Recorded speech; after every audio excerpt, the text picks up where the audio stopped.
അപ്പോൾ ഈ ഓണമൊക്കെ ഇങ്ങനെ അടുത്ത് വരുമ്പോഴേക്ക് നമുക്ക് യാത്ര ചെയ്യാനും ഇങ്ങനെ റോട്ടിൽ കൂടെയൊക്കെ ഇങ്ങനെ നടക്കുമ്പോൾ രാത്രിയായാലും പകലൊക്കെ ആയാലും നല്ല രസമായിരിക്കുമല്ലേ ഓണത്തിൻ്റെ ആഘോഷങ്ങളൊക്കെ ആയിട്ട് ഇങ്ങനെ യാത്ര ചെയ്യുമ്പോൾ വല്ലാത്തൊരു ഫീൽ തന്നെ ആയിരിക്കുമല്ലേ നമുക്ക്. അപ്പോൾ ഞങ്ങളിങ്ങനെ യാത്ര ചെയ്തുകൊണ്ടിരിക്കുകയുണ്ട്. അപ്പോൾ ചേട്ടനും ഞാനും കൊച്ചും കൂടിയൊക്കെ ആയിട്ട് ഇങ്ങനെ ചുമ്മാ ഇങ്ങനെ നഗരം കാണാനായിട്ട് ഇങ്ങനെ ഇറങ്ങിയതാണ്. ഇത് വേറൊന്നുമല്ല, തൃപ്പൂണിത്തുറയിലേക്കാണ് പോണത്. അപ്പോൾ അങ്ങനെ തുണിക്കടയിലേക്കാണ് ആദ്യം പോകാമെന്ന് വെച്ചത്. പക്ഷേ നല്ല തിരക്ക് കാരണം ഞങ്ങൾ അവിടെ നിന്ന് പതിയെ മാറി. എന്നിട്ട് നേരെ ഞങ്ങൾ പാത്രക്കടയിലേക്കാണ് ചെന്നത്.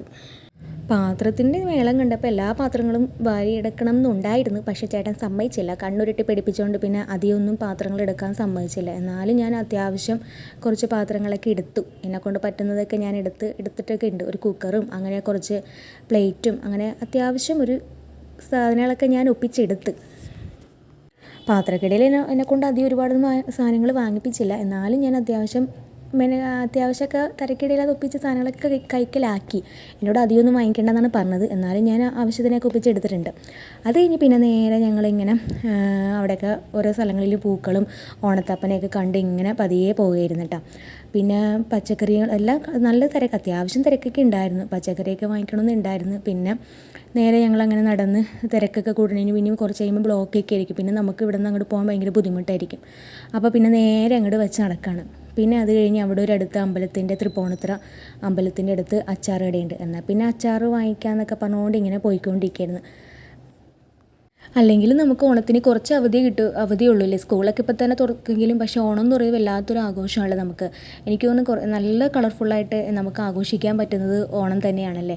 പക്ഷേ നമുക്ക് ഇപ്പോൾ സ്കൂളൊക്കെ തുറക്കുന്നുണ്ട് അധികം അങ്ങോട്ട് എൻജോയ് ചെയ്യാൻ പറ്റിയില്ലെങ്കിലും അത്യാവശ്യം നമുക്കൊക്കെ ഓണം നമുക്ക് കുറച്ച് ദിവസം നമുക്ക് ചിലവഴിക്കാൻ പറ്റുമെങ്കിലും നല്ല രസമായിട്ട് ഓണമൊക്കെ ഇങ്ങനെ കൂടാനൊക്കെ നല്ല രസമായിരിക്കും അല്ലേ.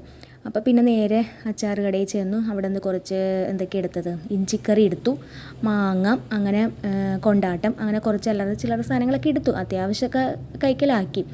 പിന്നെ അവിടെ നിന്ന് നേരെ അങ്ങനെ പതിയെ ഇത് അമ്പലമുണ്ട്, തൃപ്പൂണിത്തുറ അമ്പലമാണ്. അപ്പോൾ അങ്ങനെ നേരെ അവിടെ നിന്ന് ഇങ്ങനെ യാത്രയൊക്കെ ചെയ്ത് ഇങ്ങനെ പോയിക്കൊണ്ടിരിക്കുകയാണ്. ഇനിയിപ്പോൾ സാധനങ്ങളൊന്നും വാങ്ങിച്ചില്ലെങ്കിൽ തന്നെ ഇതുപോലെ ഇങ്ങനെ ചുമ്മാ ഇങ്ങനെ യാത്ര ചെയ്യാൻ വല്ലാത്തൊരു ഇഷ്ടമാണല്ലോ. എത്ര നേരം വെച്ചാൽ നമുക്ക് എത്ര ദിവസങ്ങളൊക്കെ വീട്ടിൽ തന്നെ ഇരിക്കണേക്കാളൊക്കെ എന്ത് രസമായിരിക്കില്ല ഇങ്ങനെ ചുമ്മാ യാത്ര ചെയ്യാനായിട്ടൊക്കെ. എപ്പോഴും തോന്നി എവിടെയെങ്കിലൊക്കെ ഒന്ന് ചുമ്മാ ചുറ്റി ഇങ്ങനെ കറങ്ങിയിടുന്നാലും വണ്ടിയിലേക്ക് ഇങ്ങനെ ഇരുന്ന് ഓരോ ലൈറ്റും നമ്മളെ വഴിയോര ലൈറ്റൊക്കെ റോട്ടിലുള്ള ലൈറ്റും കാഴ്ചകളൊക്കെ ഇങ്ങനെ പോകാൻ തന്നെ വല്ലാത്തൊരു രസം തന്നെയാണല്ലേ. അപ്പോൾ അങ്ങനെ ഞങ്ങളിങ്ങനെ ഓരോ കാഴ്ചകളും കണ്ട് പതിയെ ഇങ്ങനെ പോയിക്കൊണ്ടിരിക്കുകയായിരുന്നു. ഓണത്തിന് സാധനങ്ങളൊക്കെ എടുക്കാൻ ആൾക്കാർ അത്യാവശ്യമൊക്കെ ഇങ്ങനെ പർച്ചേസ് ചെയ്യാനൊക്കെ ഇങ്ങനെ ആൾക്കാർ വന്നുകൊണ്ടിരിക്കുന്നുണ്ട്. പക്ഷേ ഇനിയിപ്പോൾ ഓണത്തിൻ്റെ 2-3 ദിവസം മുന്നേ ഉള്ള വീഡിയോ ആണ്. അപ്പോൾ ഇത് കഴിയുമ്പോൾ ചിലപ്പോൾ ഇത് നല്ല തിരക്കൊക്കെ ആയിരിക്കും. ഓണത്തിന് സാധനങ്ങൾ എടുക്കാനൊക്കെ നല്ല തിരക്കായിരിക്കും. പക്ഷേ അത്യാവശ്യം ഇപ്പോൾ ഞങ്ങൾ പോയ സമയത്ത് നല്ല തിരക്കൊന്നും ഉണ്ടായിരുന്നില്ല. നമുക്ക് സുഖമായിട്ടൊക്കെ പർച്ചേസ് ചെയ്യാനും കാര്യങ്ങളൊക്കെ നടക്കാനൊക്കെ ഇങ്ങനെ നമുക്ക് സാധിച്ചു. പിന്നെ അത് കഴിഞ്ഞ് എന്തെങ്കിലും ഇങ്ങനെ കഴിക്കണം എന്നൊക്കെ തോന്നി. അപ്പോൾ ചായ കുടിക്കാമെന്നൊക്കെ തോന്നി. പക്ഷേ ഞങ്ങൾ ചായയൊന്നും വാങ്ങിച്ചില്ല. അപ്പോൾ കഴിക്കാൻ എന്തെങ്കിലും സ്നാക്സ് വാങ്ങിച്ചു. അപ്പോൾ പിന്നെ പരിപ്പുവടയും ഉള്ളിവടയാണ് അവിടെ ഉണ്ടായിരുന്നത്. അപ്പോൾ അതാണ് വാങ്ങിച്ചത്. പിന്നെ കൂടുതലധികം വാങ്ങിച്ചില്ല. പിന്നെ ഞാൻ പച്ചരി കുതിർത്തി അട ഉണ്ടാക്കാമെന്ന് ഓർത്ത്. അപ്പോൾ കൊച്ചിനാണ്, ഇവൾക്ക് അട ഭയങ്കര വലിയ ഇഷ്ടമാണ്. അപ്പോൾ ഞങ്ങൾക്കിവിടെ അട നല്ല ഇഷ്ടമാണ്. ഇപ്പോൾ ശർക്കര, തേങ്ങ അതെല്ലാം കൂടി നന്നായി ഉരുക്കിയെടുത്തിട്ട് അത് ശർക്കര ഇങ്ങനെ ഉരുക്കിയൊക്കെ എടുത്തിട്ട് നല്ലോണം ഇതാക്കിയുള്ള എന്താ പറയുക അതിനെ നമ്മൾ അങ്ങനെ ഉരുക്കിയെടുക്കണില്ല ശർക്കര, അതാണ് ഉണ്ടാക്കിയത്.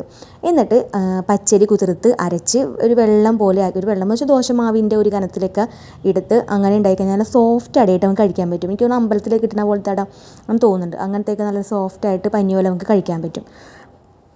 പിന്നെ നമ്മുടെ ഇവിടെ രാത്രി നല്ല പണിയായിരുന്നു. അതായത് രാത്രി നമ്മുടെ ഇവിടെ റോട്ടിൽ വെള്ളത്തിൻ്റെ ഇത് നമുക്ക് നമ്മൾ വീടിൻ്റെ ഫ്രണ്ടിലേക്കുള്ള വഴിയാണ്.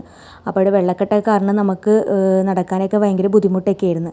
അപ്പോൾ രാത്രി പിന്നെ പണിയൊക്കെ ഉണ്ടായിരുന്നു. അപ്പോൾ ചേട്ടനെയൊക്കെ കൂടി എല്ലാവരും കൂടി കാനയിലെ പണികളൊക്കെ ഇങ്ങനെ ഓരോരുത്തരും കൂടി ചെയ്തുകൊണ്ടിരിക്കുകയായിരുന്നു. അപ്പോൾ നമ്മുടെ ഫ്രണ്ടിൽ നമുക്കിപ്പോൾ ഇത് ബ്ലോക്കൊക്കെയുള്ള കാനയൊക്കെ മാറ്റി അതിൻ്റെ ഓരോ വേസ്റ്റുകളൊക്കെ അടിഞ്ഞുകൂടിയോണ്ട് നമുക്ക് മഴയൊക്കെ വന്നു കഴിഞ്ഞാൽ ഒരുപാട് ബുദ്ധിമുട്ടായിരിക്കും. പൊതുവേ നമുക്ക് ഈ റോഡിലൂടെ നടക്കാൻ ഭയങ്കര ബുദ്ധിമുട്ടായിരിക്കും. അപ്പോൾ അതിൻ്റെ കാനയുടെ ആൾക്കാരും പണിക്കാരും എല്ലാവരും കൂടി വന്നിട്ടുണ്ട്. അതിനൊപ്പം തന്നെ ചേട്ടനൊക്കെ നിന്ന് എല്ലാവരും കൂടി അവരോടൊപ്പം പണി ചെയ്തുകൊണ്ടൊക്കെ ഇങ്ങനെ ഇരിക്കുകയായിരുന്നു. അപ്പോൾ പിന്നെ അവരുടെ വർക്ക് അവർ ശനിയാഴ്ച രാത്രിയാണ് വന്നത്. പക്ഷേ ഒരു ദിവസം ഫുള്ളും അങ്ങനെ പോയി. പിറ്റേ ദിവസം ഞായറാഴ്ചയായിരുന്നു. അപ്പോൾ പിന്നെ ഞങ്ങൾ പണിയും കാര്യങ്ങളൊക്കെ ആയിട്ടൊക്കെ കിടന്നത് സമയം 5:30 മണിയായി. പിന്നെ അത്രയേ ഉള്ളൂ.